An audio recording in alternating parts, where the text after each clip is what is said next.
This podcast is brought to you by the Heldridge Hotel, New Brunswick's only 4-star hotel and a preferred hotel of Rutgers football fans. The Heldridge helps you make the most of your game day weekend, providing premium accommodations in the cultural heart of downtown New Brunswick. Restaurants, bars, theaters, parks, museums, and more are only steps away. Whether you're traveling alone or with a large group, book your stay at the Heldridge and make the most of your game day weekend. Visit theheldridge.com today. From NJ.com and the Star Ledger, welcome to the Rutgers Rant, your one-stop podcast for the Scarlet Knights, with your hosts Steve Politti and Rutgers insiders Brian Fonseca and Pat Lenny. Let's start shopping. All right, everybody, welcome back to the Rutgers Rant. Politti here.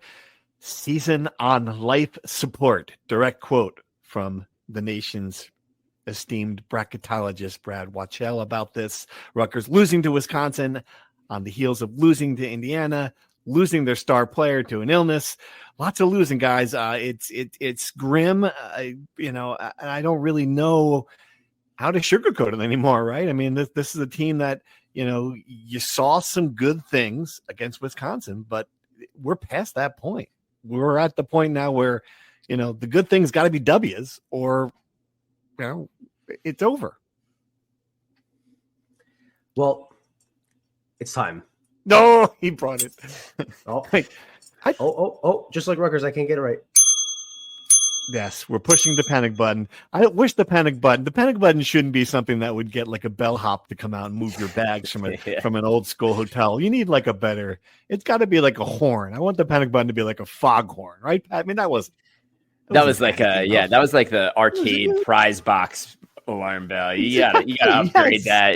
Right. We need a better noise if that's going to be the panic button. But we all want better things. Rutgers wanted better role players. You guys want a better panic button. Sometimes we don't get what we want, and the reality is that Rutgers fans are not getting what they want. I think yesterday the sense I felt in the rack in those opening 5 minutes was reality hitting Rutgers fans squarely in the face.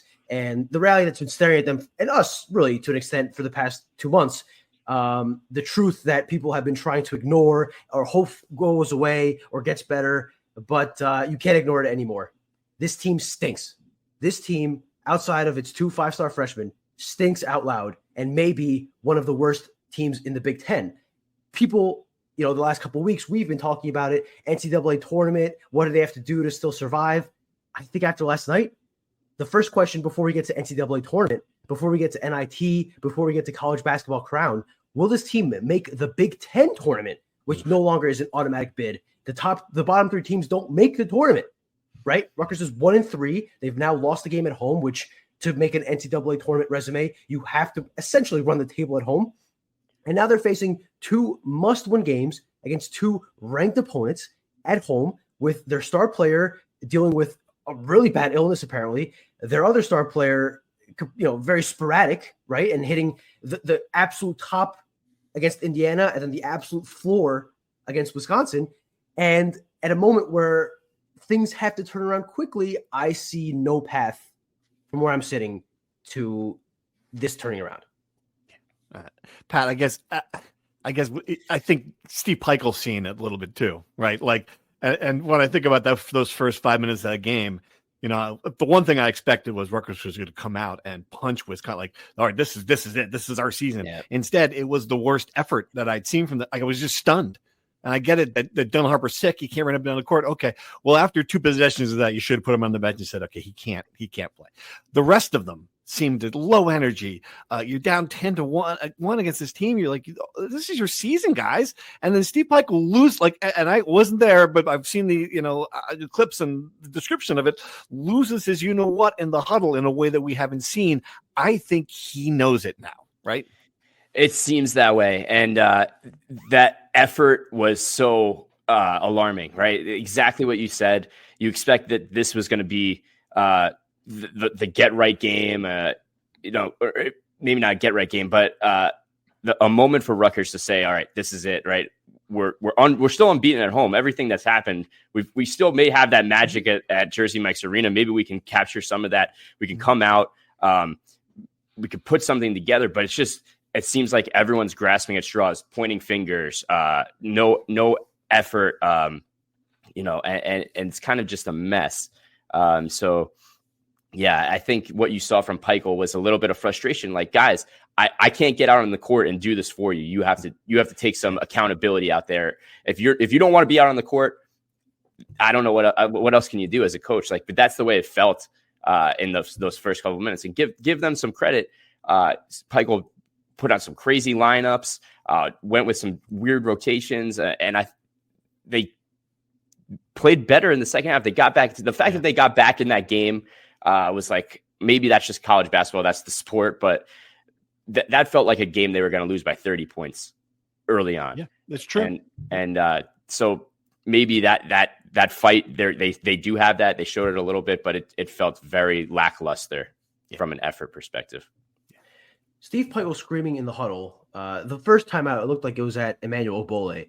I couldn't read his lips. It just seemed like a guy screaming, I taught you this 70 freaking times in the last 3 practices. Why are you not in the right position? Why do you keep getting lost? And just the frustration of a guy who built his team on defense and effort and rebounding, watching the same thing for the billionth time, just is boiling over. Steve is not an animated guy on the sidelines or in the press conferences. He leaves that kind of to the private settings of practices. But the fact that even he's reacting this way now is just further proof that things are completely coming apart at the seams.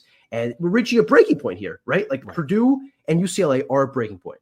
And I just don't see the pieces again, right? Like, it's one thing if guys are banged up. It's another thing if there's just some kind of small things to tweak. We're talking about complete defensive breakdowns. We're talking about teams getting layups at will. We're talking about a complete ineptitude on the glass. We're talking about complete lack of offensive system that even 2 of the best individual scorers in college basketball cannot fix. We're talking about fundamental issues in roster construction, in team philosophy, and in the entirety of this program that will take a Herculean task to fix, because while the 21-22 run in February, you beat 4 ranked teams, you magically make it to the tournament, was all well and good. And I think that's what Steve was talking about yesterday when he said we've done this before. That was 1/100th of the difficulty that this turnaround will be based on what we've seen. Sure. Emmanuel Obole could have turned to Steve Peichel. Why haven't I figured this out? Why am I out there? Would be the next question. How do we get to this point where that this is, I'm the starting center on a team that you expected to go deep in the NCAA tournament? Another topic entirely. I will say this, and the one thing that we could have predicted was going to happen here during this stretch was Ace Bailey was going to have a game like this. And you score 39 points against Indiana, a soft defense, get all these shots. And I'm sure Greg Gard, good basketball coach, shows some highlights and says, he's not going to be open like that, is he? He's not, you're not. And it wasn't even like a great defensive performance, but Wisconsin, a bunch of experienced, stronger veteran guys got under his skin. And you started to see a little frustration from him. You started to see him bear hugging guys, pushing guys, getting a technical foul late. All these things that, the frustration now spilling out that this kid had his worst game and recognizes that, okay, well, my best wasn't good enough. Now I'm happy, I think that's another troubling sign. I understand he's 18 years old. What did you sense from that, Brian? Was that just a bad sign for him, or just a blip here on the grand scale of Ace Bailey? I don't know how it looked on TV, but the frustration and the agitation was certainly clear in person. I think it was after the first or second media timeout. Max Klesmit is face guarding him out of an out of bounds play, and Ace slaps his hand so hard I hear it in the press box. He's just like a gnat, it was clearly getting under his skin. He was playing physical, pushing guys around, being I guess you want to see some of that aggression, but very clearly it was more out of frustration than of playing hard or whatever, right? And it boiled over. Greg Gard said after the game, his goal was to not let Harper and Bailey on an island, right? Which is obviously how they score a lot. When they're one-on-one, they're hard to stop. But also, maybe Wisconsin played a little better than Indiana defensively. I think the biggest issue here is that Ace Bailey takes the hardest shots known to man. And when they go in against Indiana, he looks like a top 3 NBA draft pick. And when they don't fall in against Wisconsin, he looks like not a good player, right? That's just kind of the reality. And like you said, we could have predicted this. We did predict this in the preseason. This was going to happen. I didn't think it would be, I didn't think it would happen back-to-back games. Like the dichotomy is, so perfectly for us. But this was so obvious. And I think the Rutgers just has some tough luck in that Ace Bailey had his worst game as a Scarlet Knight when they finally finally get somebody off the I bench know. to do something. Tyson Acuff finally shows up and has a big game. Dylan Grant finally goes on the floor for the first time in 5 games and shows a little bit of life. Right. And they still can't take advantage of it because Ace Bailey can't score and Dylan Harper is sick as a dog. Yeah. Just some bad luck for Rutgers, but you kind of make your own luck in these ways too. Pat, do you take something away from that? The fact that at least if you're still out there looking at the sky of the dark clouds, that there's this one little silver lining that, okay, maybe they do have a third scorer. Tyson Acuff was really good. Then he had broken foot early on. He was very good. But that shouldn't be a January 7th emergence, right? Like that's crazy. Yeah. The fact that they can't figure out who the 5 best people. What's the best Rutgers lineup? I don't know. They're still you have no we have no idea. That's not good. And that's maybe a bigger fundamental issue of this. Probably Dirk Hack was great at the beginning, right? And now he's kind of is lost. Martini's completely lost. He was good at the beginning, right?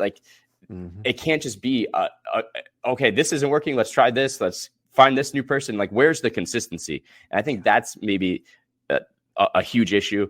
But if you're looking for the silver lining, I thought about this after last night. It seemed that when Rutgers plays its best, obviously it's always running through Dylan Harper, and he's the guy that's gonna facilitate and orchestrate and lead the way.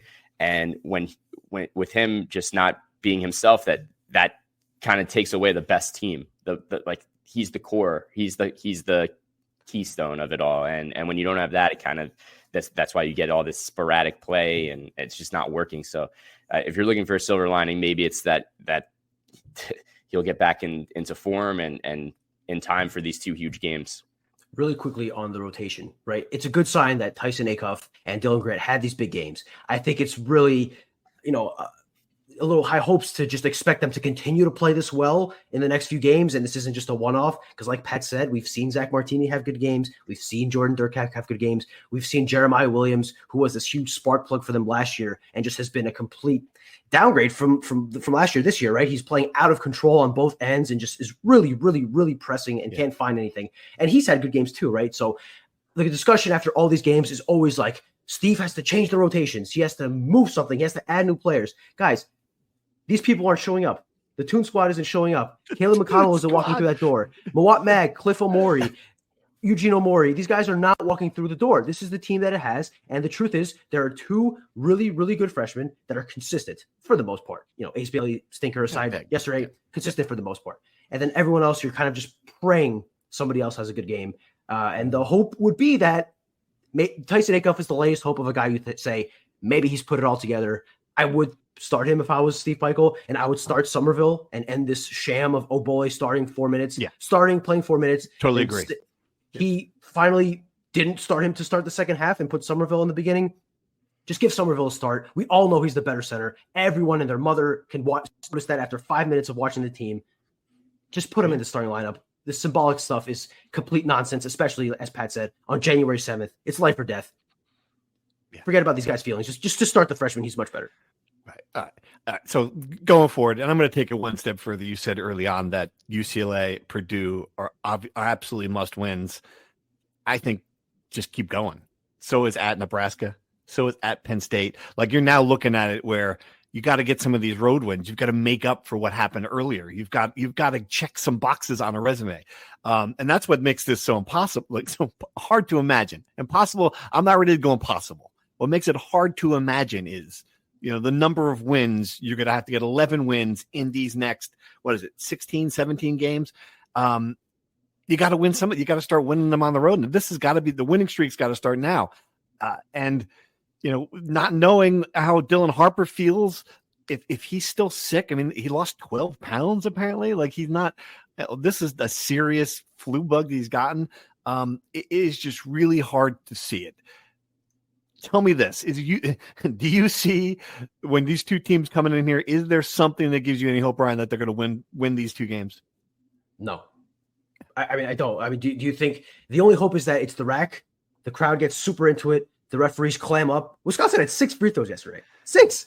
I know. That's right? why they're sitting right there, beatable for that reason. They didn't shoot well. They didn't play well. It wasn't a great game for them. Yeah. I mean, they had a good game. My point with the 6 free throws is that you got to have like Greg Gard said, he's going to watch the film back and make sure they really weren't fouled, right? Like that is the benefit of playing at home, is that the number one free throw shooting team in the country has 6 free throws, and you still couldn't hold them to less than 75 points, right? Mm-hmm. Like that's you got to hope that the crowd gets into it. The officials swallow their whistle like you've never seen before at the rack, which it does happen at the rack. It's part of the reason why playing at home is advantageous. Mm-hmm. You got to hope it goes to a whole nother level. You have to hope that Dylan Harper finds the cure to the flu and injects it into him immediately and he gets back to his normal self. You have to hope Ace Bailey scores 40 points again. And you have to hope the role players show up offensively. And you have to hope that suddenly Rutgers figures out how to play defense in the 16th game of the season. Some combination of all those things. I'm being a little pessimistic. Can they win one of these games? Yes. Can they win 11 of their last 15 or 16 games after going 8-7 in the first 15 against, when 4 or 5 of those wins are against Monmouth and St. Peter's and Merrimack? I mean, you're asking a lot. You're asking for a monumental, radical shift from what we've seen. And I think that's just false hope, really. Yeah. All right. I want to go to questions. We got a lot of good questions on the Discord, which is rallying. By the way, the Discord, people love when we talk about the Discord. I don't know why. I've gotten good. Talk more about the Discord. Really? Do you really need to talk about it? Anyway, Discord's been, I don't know what happened. It just seems like it's been a happier place. Not a happier place, but just a less aggressive place. Some good questions on the Discord. And let's do the basketball ones. We've got talent versus coaching is one that comes up a lot. Did Pike and staff widely miss the mark with the recruited role players, or is this a glaring coaching problem? I have a strong opinion. I think it's missing. I think it's the pieces. And I just don't. And I don't know how they scouted some of these guys. I don't know what they saw. That made them think they would be regular Big Ten contributors. Maybe they're playing below what even their top level would be, but their top level to me wouldn't be Big Ten contributors. And I don't have to name them. You've watched the game. When they check into the game, you're like, like it just there's a couple of guys on this roster who aren't there yet. Maybe Tyson Acuff wasn't there earlier because of the injury. That's not fair to certainly look like he looked a higher level. But yeah, I mean that's for me. Do you guys agree that it is talent versus coaching?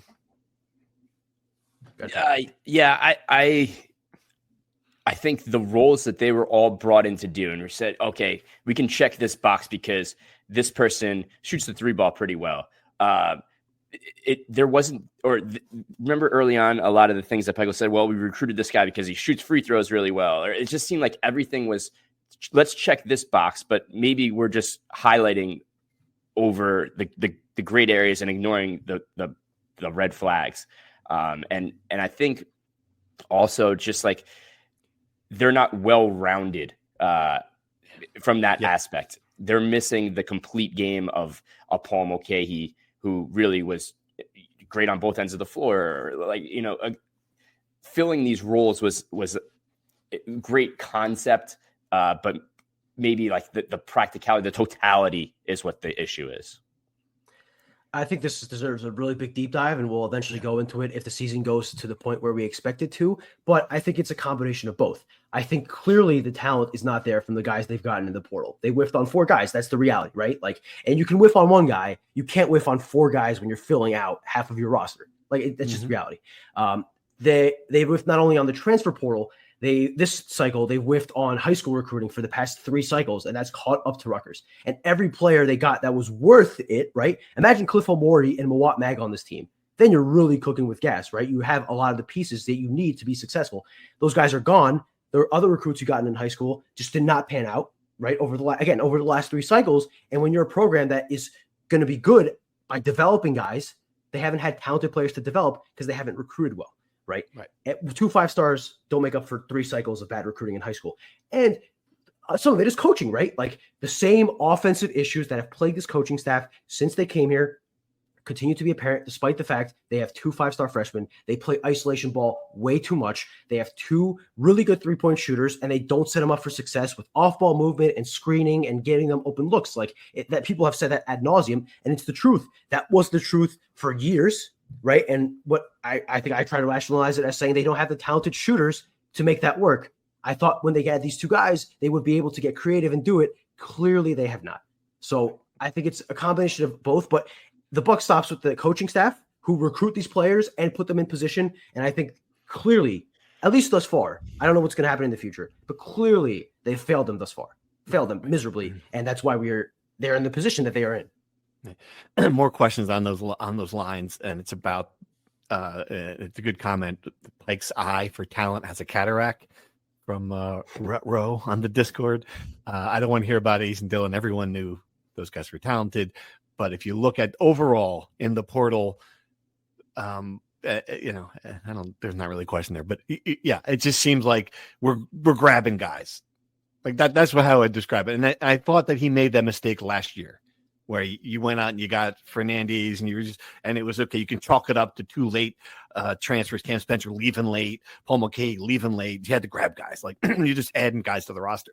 And I think that's a lot what's happened here now. Like, we can get him. We can get Martini down from Princeton, grab him, throw him in here. Like, it just seems like, and I thought, and believe me, it looked good on paper to me when it came in, but clearly there's something wrong. And I wonder if it's a bigger thing. Like, we're seeing with football, there is a scouting department. There is they scout the current every player in college football, just like they scout every player in high school football. Now, does that exist in the basketball program? I don't know the answer to that question.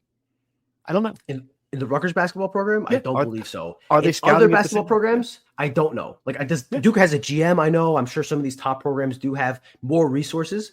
But no, I'm fairly certain the Rutgers basketball department is very much a mom and pop shop in that regard. Look, does he have an eye for talent? He found Cam Spencer, right? Like, that's one feather in the cap among a lot of other misses.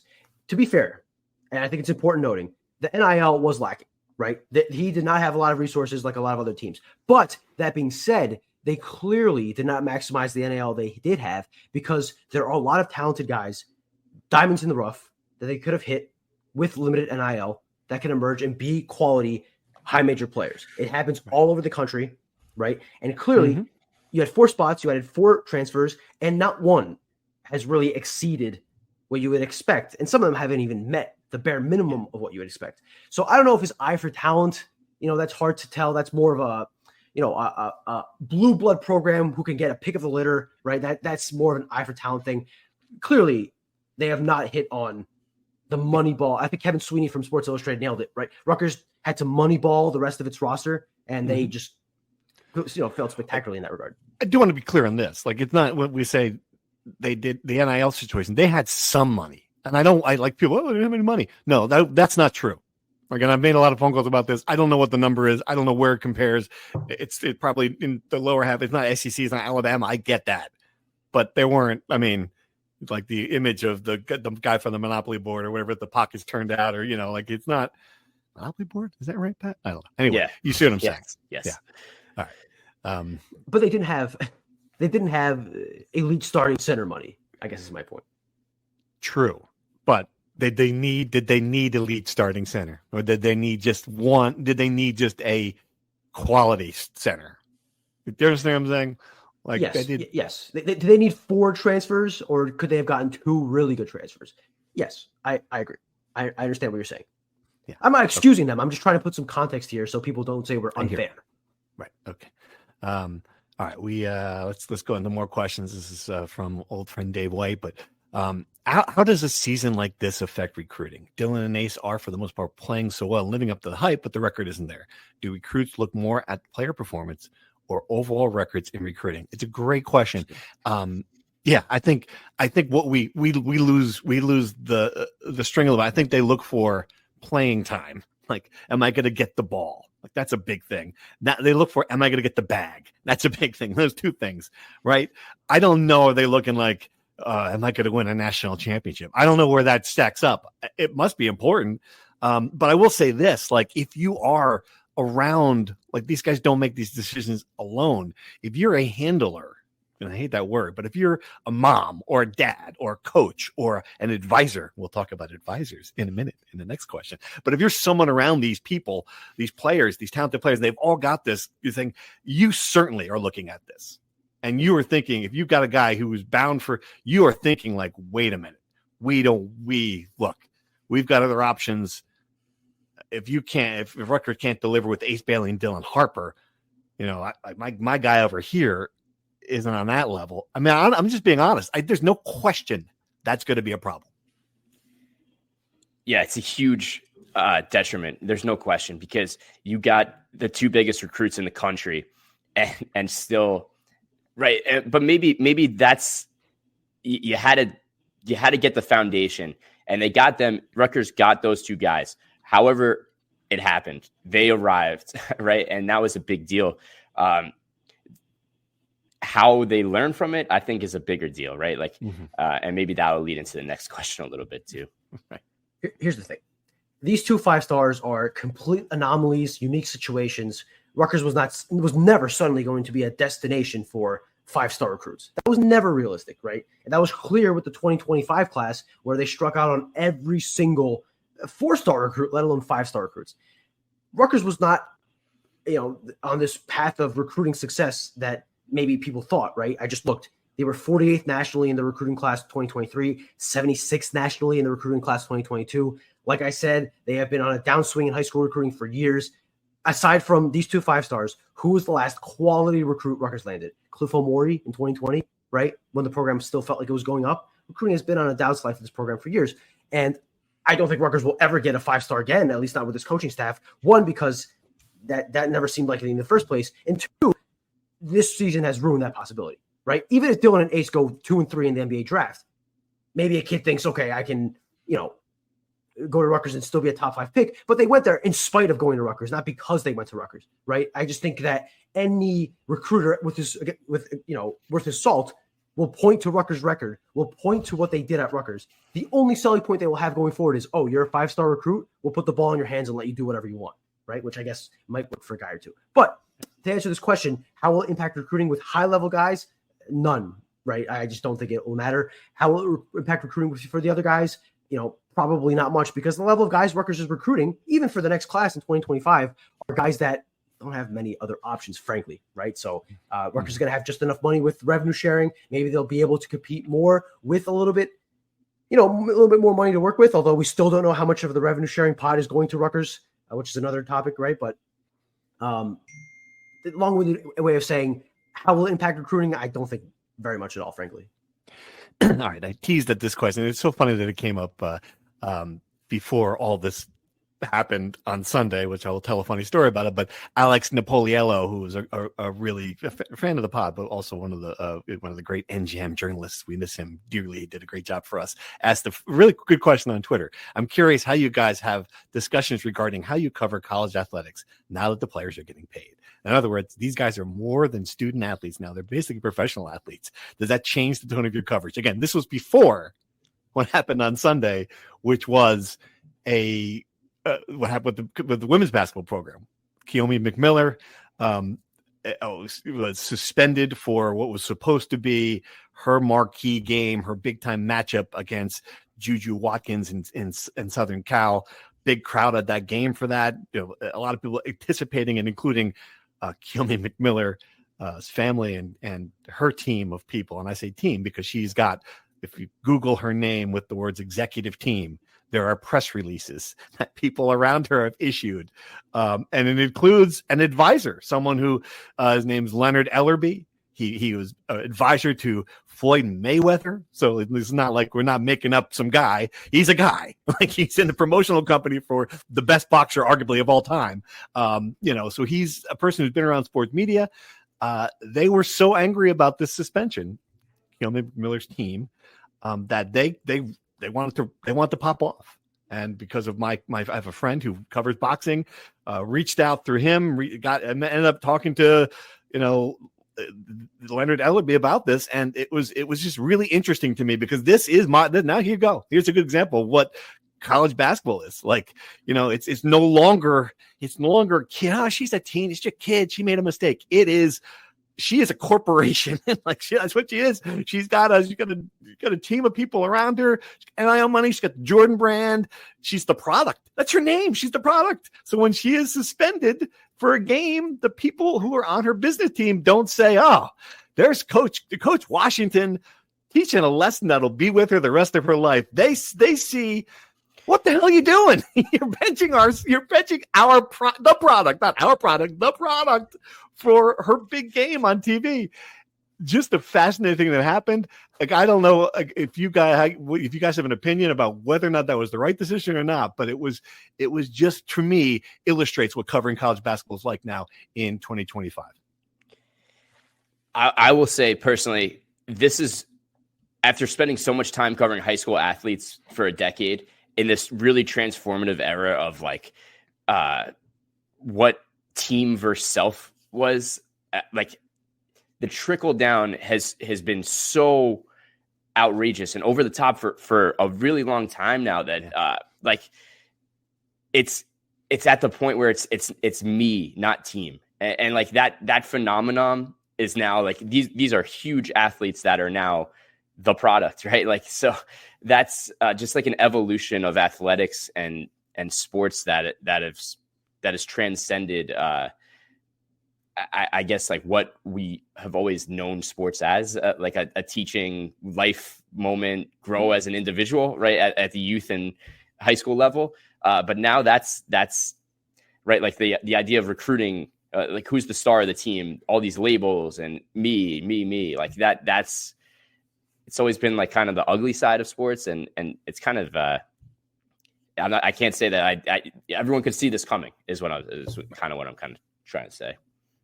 So, yes, I agree with that broadly. And also in this specific case, this was always a ticking time bomb. If you thought about it for 10 seconds, why would a 5-star recruit with a pretty big name go to Rutgers when they are, in a really bad spot, maybe their worst spot of the century? Their legendary coach had a bad ending. Their new coach isn't really turning things around, yet she gets a 5-star. Why is that? I look back on this. Rutgers landed McMillan over Temple, James Madison, West Virginia, Central Florida, and South Florida. McMillan is from Maryland, one of the premier programs in the Big Ten. They did not recruit her, right? Yeah. And that's for a reason, right? It's very telling. It's for a reason, right? She played at Life Center Academy in Burlington. Her father was an assistant coach. Her father, from what I understand, is very animated and active in the stands at the rack when she plays. She leads the nation in usage, or at least among freshmen in usage.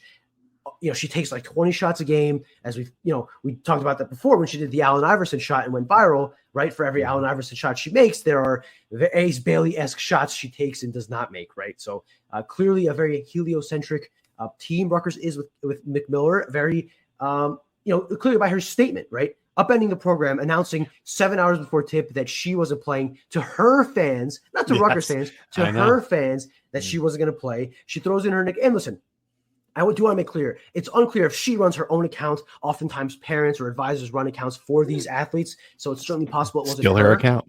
Still her account. I agree.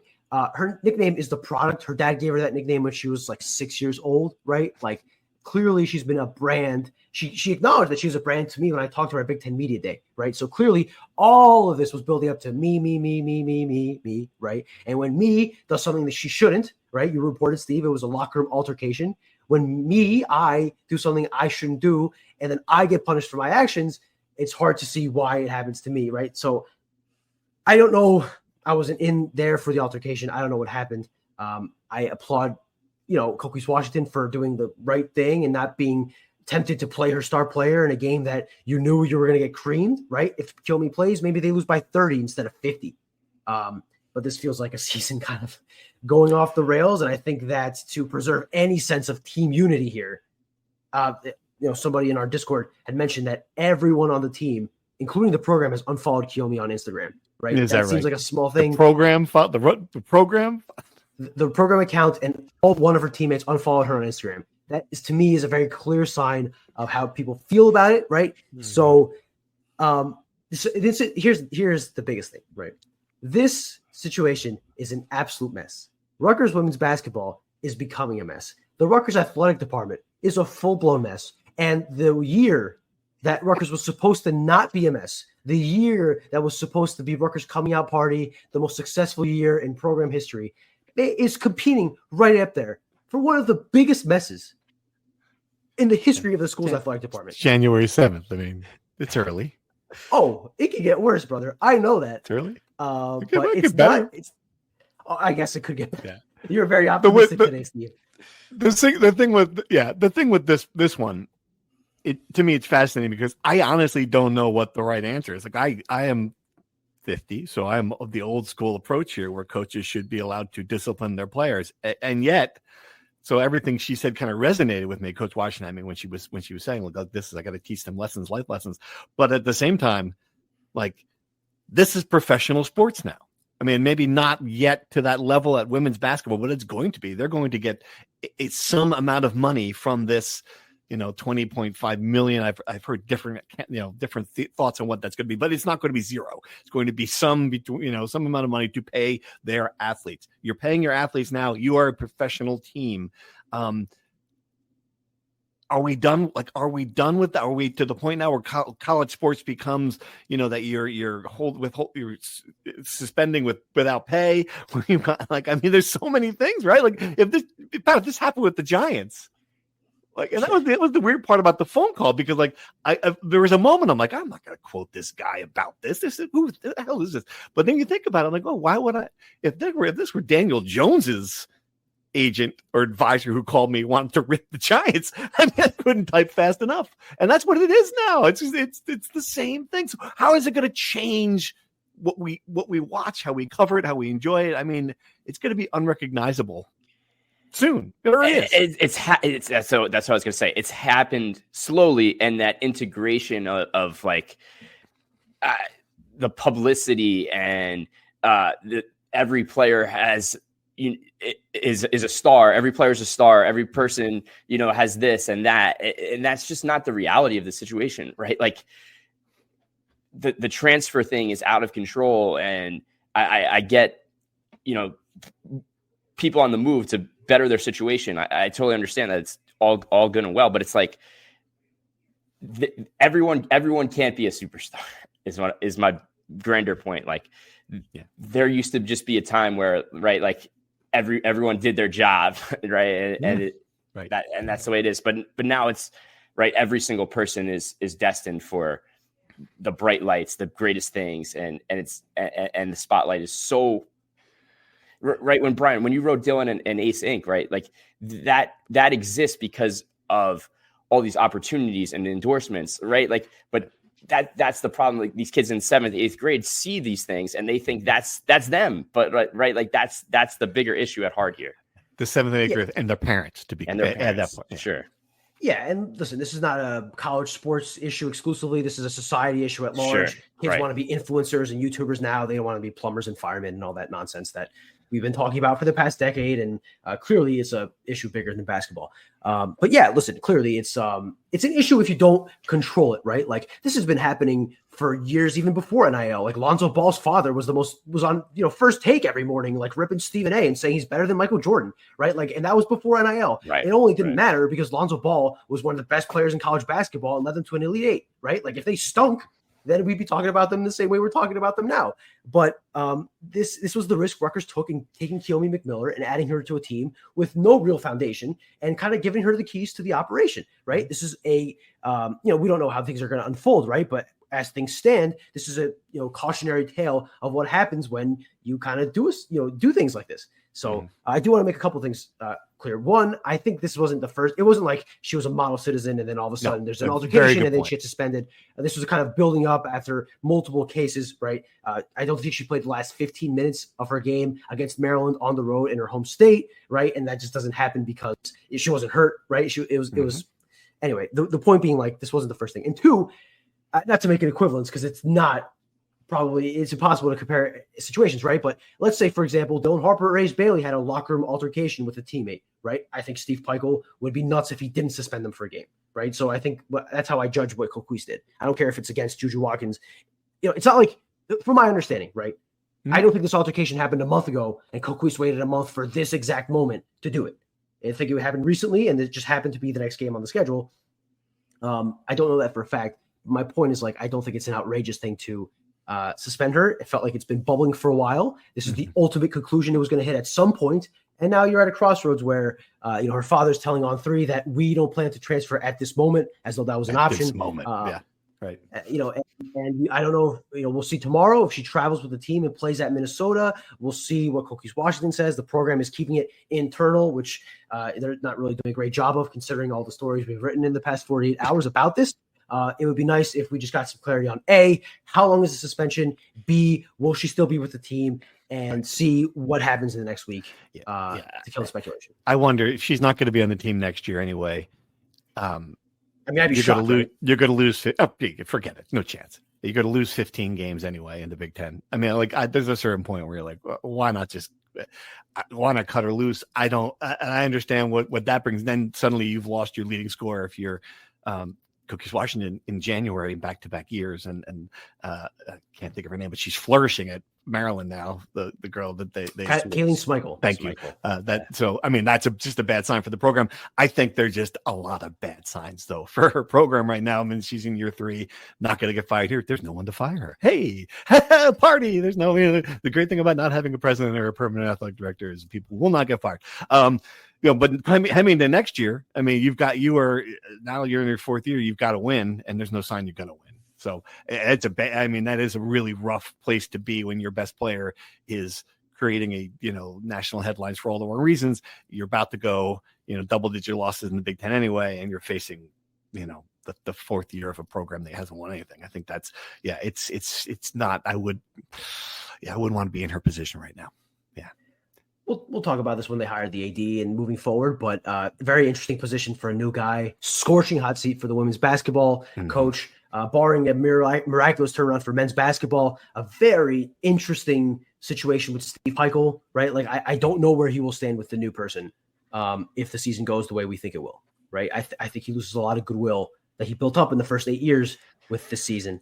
I'm not saying he'll get fired. I want to be clear that I don't think he's going to get fired, but he clearly is no longer the job for life guy that he was before this season. So, and then obviously there's a gymnastics situation that will eventually have to be resolved at the AD. Is there, Brian? I hadn't heard. Interesting. Yeah. I mean, in theory, the investigation could last another 12 years and this, 3 AD cycles. Who knows the way this is going? But at some point, the hens will come home to roost. The hens will come home to roost. Something like that, and they're gonna have to handle it. So. Listen, if I'm an AD candidate and I see this mess in front of me, I'm not sure this is a position I want to take. No, it's good. It's good. It's a good transition because we did get a question about what's up with. Do we get this every week? What's up with the AD search? No, I don't know. I think the last thing that we heard and read was that they're going to start it concurrently with the president search, which would be soon. To make sure that they don't hire this person without hiring the president. And I disagree. Well, I disagree with one point. I do think that this will be, even with all that's going on, a coveted job. And because of the Big Ten, because of the resources, the market, and I'm not saying it's like, the Michigan job, but it's better than a lot of ACC jobs. It's better than every group of 5 job. I mean, maybe without 1 or 2, unless you like to live in Boise. Maybe you just love, the Idaho scene. They got nice places to hike and camp and river rafting out there. But for the most part, this is a better job than that. I think there would be a lot of good candidates. And the fact that they don't have a president is the one thing that would give the really good candidates pause, but they will have a president presumably before the athletic director is hired. So you would know who that person is. I don't know. We'll see what that ends up with. But again, to answer that question, search soon, we think. Yeah, we think. We think. Yeah. A lot of things we think about. All right. Deep breath. Want to do one last question, and then we're going to do some football.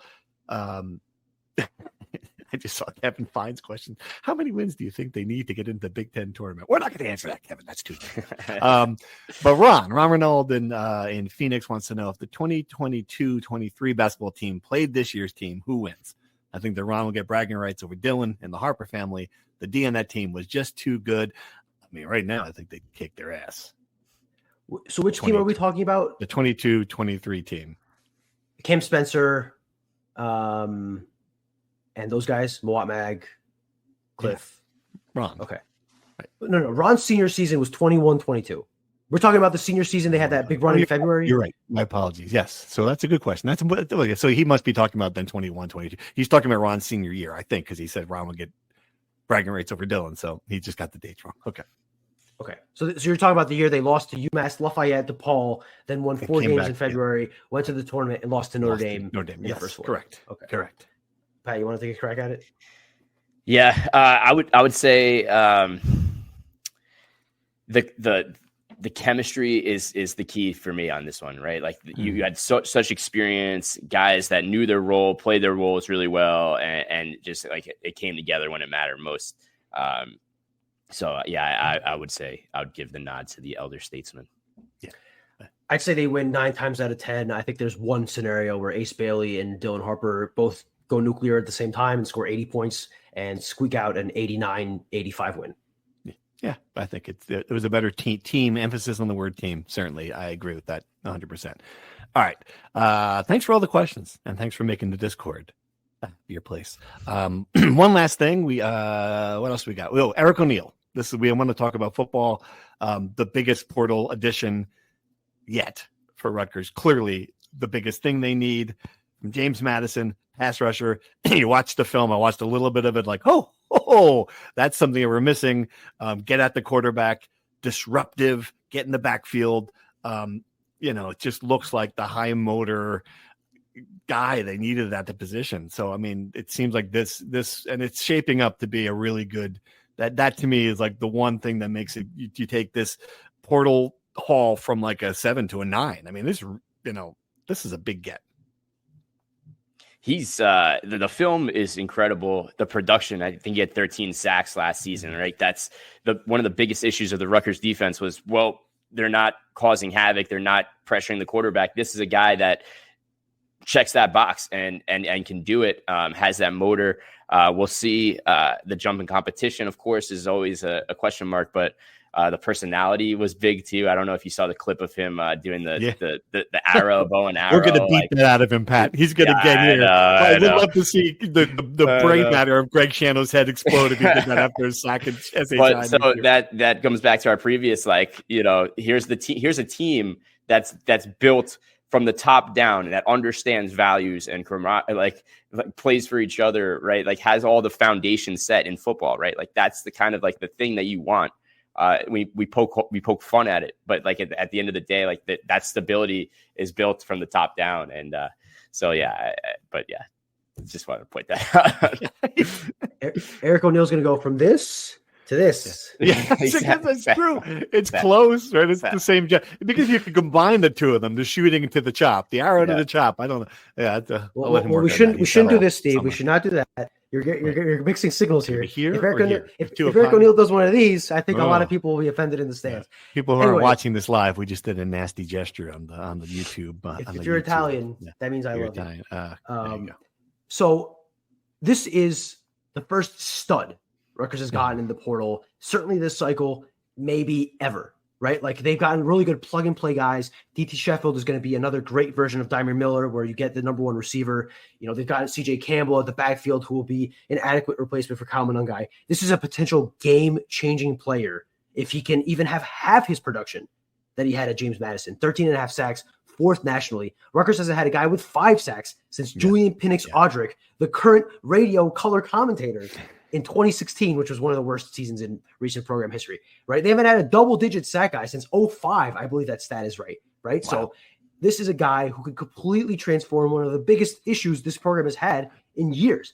Yeah. I don't think he'll have 13.5 sacks. I really don't. I think obviously the competition is much bigger in the Big Ten. He'll be playing much better offensive lineman. He clearly has the motor. He clearly has that shit to him. I don't know a better way to put it, like this nastiness. He's from the area, and he clearly really, really appreciates playing for the local team and being around. And I think he's really hungry to prove himself at this level. Yeah. And if Indiana showed anything last year, if they could get anything out of him the way that Indiana got out of their James Madison players last year, I mean, we're really cooking with gas here at Rutgers. So I think it does bring I wouldn't say 9. I think you're getting a little ahead of your skis here, Steve. I think they're more at a 7.5, 8, right? Really? Mm-hmm. Because I think they're plugging holes. I don't know if they're not getting game-changing guys that are going to elevate the roster until this guy. Like this guy. Until him. Right. Yes. That's what I meant. Okay. I'll go with 8.5. I'll go 8.5. You talk me off 9. 9 to me is like, a home run. Yeah. Kind of, you get a guy, you're like, holy cat, I hear you. Good point. 9 is getting multiple guys that if they upset. Yeah. is getting guys that when they upset Oregon, you say, that's the guy that did it. The guy we added in the portal that completely changed the ceiling of this team. They have one guy in Eric O'Neal. Can they get a second guy? I'm not sure, but getting one is already better than what they've done. Pat, hold on. I'm just writing this down. He predicted they would upset Oregon. Hang on. When they upset Oregon. What date is it? January 7th, 10:55. Okay, got that down. Other football news. Other football news, Pat. Gavin Wimsatt going to Jacksonville State. I think he has finally found his level. Like, that's the best way to put it. Just, and he'll always be a guy. Like, sometimes guys leave the program and you never think of him again. Like, you just said the name Mawat Mag, and I'm like, oh, I forgot all about him. Sometimes they just disappear. I think Gavin Wimsatt is going to be one that we're going to follow the rest of his career to see what he does out of curiosity, to see if it was just a coaching miss or it was an evaluation miss, or if it was, and I think we're seeing that it was certainly what happened in Kentucky was very predictable. We all kind of talked about it. He's going to be, that change of pace guy. Still thinks he can start. Still looking for a place to do it. Jacksonville State seems like the right level. Yeah, and he was a big contributor for Rutgers, right? Like, right at the end of the day, right? That they still went to a bowl game, and his career trajectory, right? Like, he left everything kind of like it wasn't a horrible ending, and I think. No. The people that are polarizing, it always goes one way or the other. But right. I think the way that Greg Schiano handled it, allowing him to leave right before the deadline, like, put a nice face on it, and it kind of, I think a lot of Rutgers fans would be happy to see Gavin Wimsatt have success at Jacksonville State. Yeah, I think so too. I think people are. I mean, every discussion thread about Gavin on the boards goes to like 7 pages. People love talking about Gavin Wimsatt. There's so much to kind of grab here. I think Rutgers maximized what it could do with Gavin Wimsatt that one season, right? And I think it was better for both sides to separate. I think about this sometimes. If you flipped Gavin Wimsatt and Nathan Kaliakmanis, like if Ethan was the quarterback in 23 and Gavin was the quarterback in 24, they might have won 8-9 games in 23. They might win 3 or 4 games in 24. I think that's just clearly the reality here. Gavin was one of the worst passers in, college football, right? He went 7 and hit the same record as give him credit. Same record as Ethan Kaliakmanis. Right, because his defense was infinitely better than Ethan Kaliakmanis, right? Like that. Quarterbacks get judged on wins. Let me go look at the Hall of Fame. I'm going to have that conversation in a couple of weeks when I put Eli Manning on a pedestal into Canton. But yeah, I hear you're saying. Okay. Well, look, the point is this. I think this encapsulates it. The guy that Gavin Wimsatt lost the starting job to in Kentucky retired from football after the season. He quit the sport, and Gavin could not beat him for a starting spot. I think that kind of says it all. It does. Yeah, you're right. All right. A couple more things before we go. Yes, a couple more things before we go. DC, we don't have an update. Sorry. At some point, as I told you guys off air before we started recording, today's January 7th, they've hired their last 2 coordinators on the state. Kirk Shiraka and Joe Harris-Simiak. Will today be the day? You will know when the podcast, potentially when this podcast is out.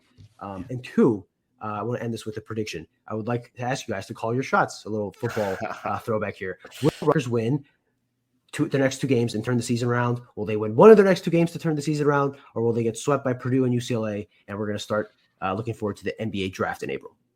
Whew. Pat, you go first. As I wipe the sweat off my brow. And think about this. All right. So Thursday night, Purdue, then Monday night, UCLA. What are the recent results for those 2 teams? I thought UCLA looked really good, but then they didn't. They lost a couple games, right? Purdue is number 20. UCLA is number 22. Okay. 11. Thanks for that pause. Thanks for that pause. Yeah, I'm going to give you another second tonight. So you can scouting tonight if you want to watch. It's Michigan at UCLA. Oh, good terrific. game. Terrific. Good game. Number 24, Michigan. Another reason why they're not going to do this is they're going to lose that game, certainly, when they play Michigan. Both of them. Yep. I think if Dylan Harper comes back and plays the way that he's capable of playing, that this team can beat anyone. So I think there's hope. I'm not going to say they got no shot in these games. I think they're winnable if Harper's playing well. It's a different team, and we clearly see what this team is without him. So I think there's at least hope. I think they can win one of the 2.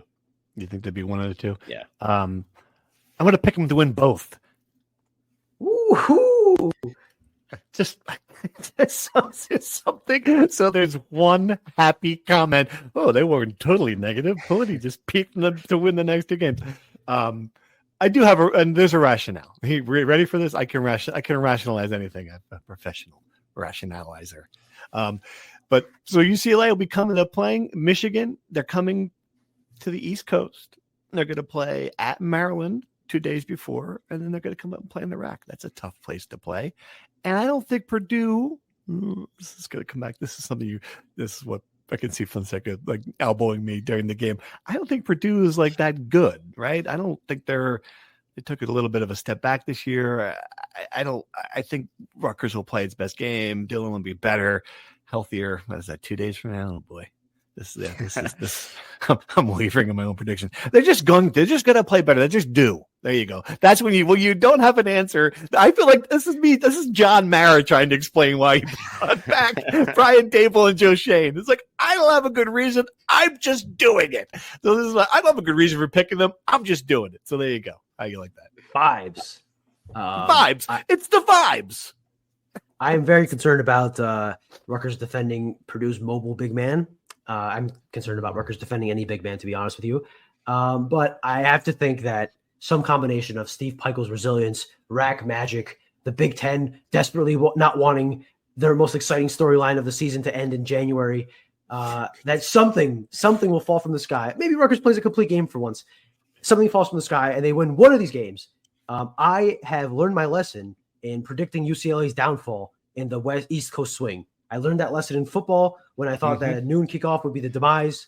Right. I will learn that lesson with basketball. I think Mick Cronin is an East Coast guy. He knows how to work the clocks around here. So I guess they'll beat Purdue. They have Purdue's number, and I guess just to end it on this with Purdue coming up, the Big Ten Network posted Ron Harper Jr.'s half-court game winner against Purdue again last night. This is going to be the Louisville football win of the basketball program. I am already so sick of seeing the clip in the celebration. It's been 4 years or 3 years, and I just cannot watch it anymore. I am tired of it. Please, let's watch something else. Or give me something else, because too soon.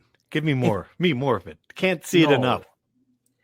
If we're 15 years from now and we're still watching that clip, then you really know that we're in dire straits here with the basketball program. But just if it's 15 years from now, and I'm talking to you about it, my life was in dire straits. That's how I'm going to end this podcast. I'll see the two of you, or maybe one of you, at the RAC. We'll be back next week to see if our prediction was right. Thanks for listening. Bye-bye. Thank you for listening to the Rutgers Rant. To participate in the conversation and receive live updates about the Scarlet Knights directly to your phone, sign up at NJ.com/insider.